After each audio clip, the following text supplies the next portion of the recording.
And right now, I believe you feel comfortable in Capture One. Maybe not fully yet if you are starting, maybe still few things are not very clear, but I'm going to make sure everything will be absolutely clear just in a second. So let's start our raw processing to prepare ourselves for work in Photoshop. And first of all, I need to choose the image. Of course, I have great images over here. I have also these beauty images here for later and outdoor images. So like, I'm not going to work with outdoor images yet because I want to start with portrait. I want to make this nice hierarchy for the course. I want to start very separately with the basic portrait and then go into different things. So I really love this portrait actually, but I'm not going to choose this right now for my first retouching because I want to choose the best possible image in terms of learning values. So like, this image is really well presented. The skin texture is really nicely visible. We have all of the spots. We have eyes really nicely presented. Everything looks perfect to learn from this image and for me to teach on this image. So I believe it's absolutely great example. And let's start from a very beginning. So I'm going to start with the basics I'm always talking. I'm going to pull up the shadows, and I'm doing this once again to flatten the image a little bit. It will be easier for me to retouch later if I'm going to do this. So that's the reason for that. As you can see, I already pull up some of the shadows over here, and also I'm going to take down the highlights. So this image is a little bit more flat.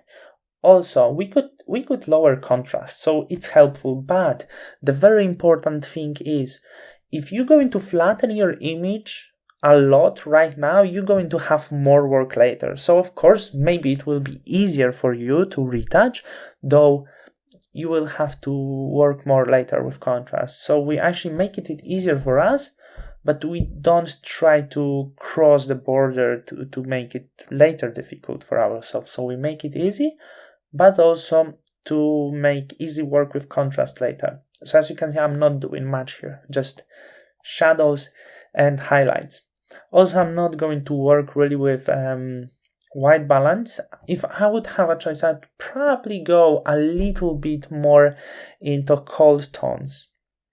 But right now, I will try to solve this by local adjustment. So I'm not even going to try to do something on this layer, the main layer, but I'm going to create a new layer. I'm going to call this BG, the same as before, as we were practicing before, and I'm going to draw the mask. I believe I don't have to explain why.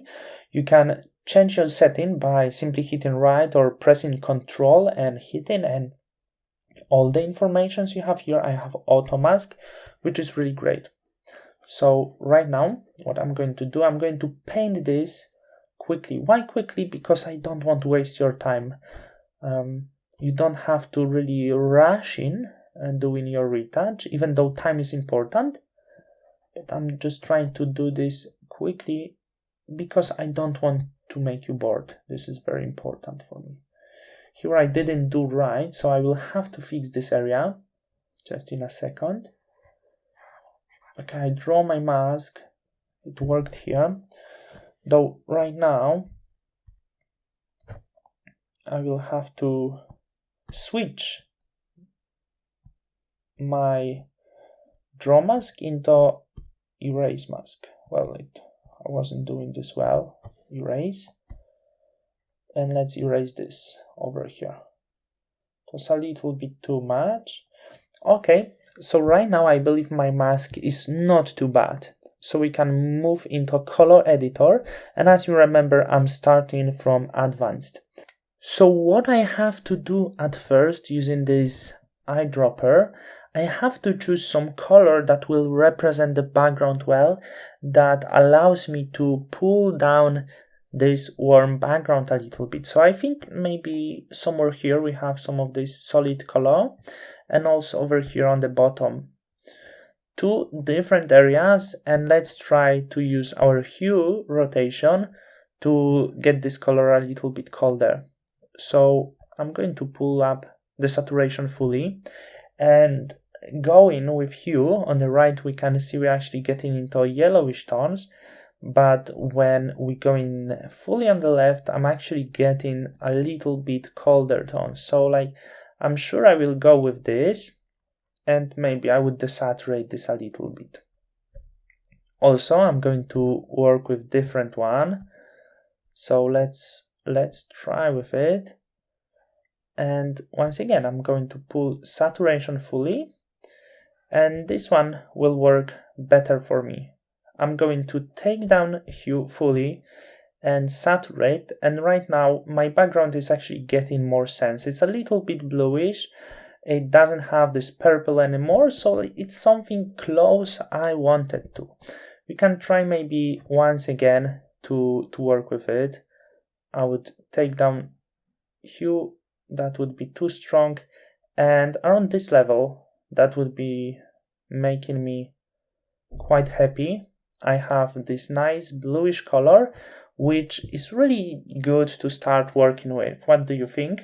I believe even we can compare to other. We have some yellowish here, but now we turn this into rather blue tones. I could maybe even take down saturation. I'm thinking maybe I could do more, but I don't really want to overdo this.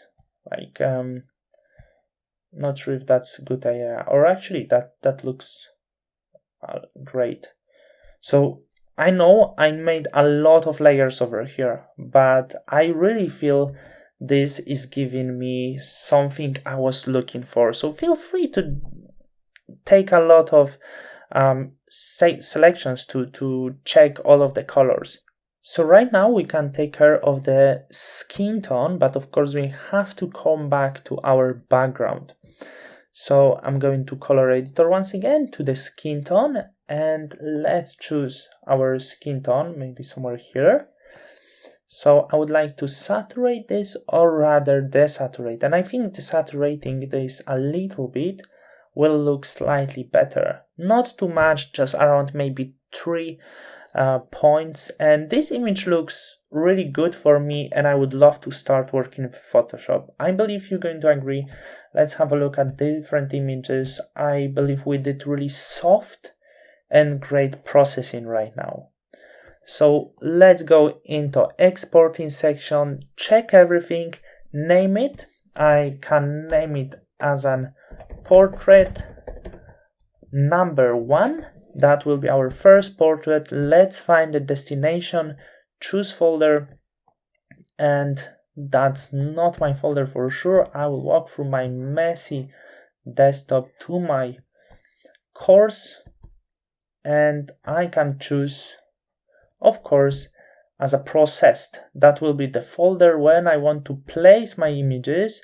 So set as an output folder, we have destination, processed, format portrait number 1 as an output naming, and we can hit process. So finally we can move to work in Photoshop. Let's process, and as you can see, time going quickly, and I will see you in the next lesson in Photoshop.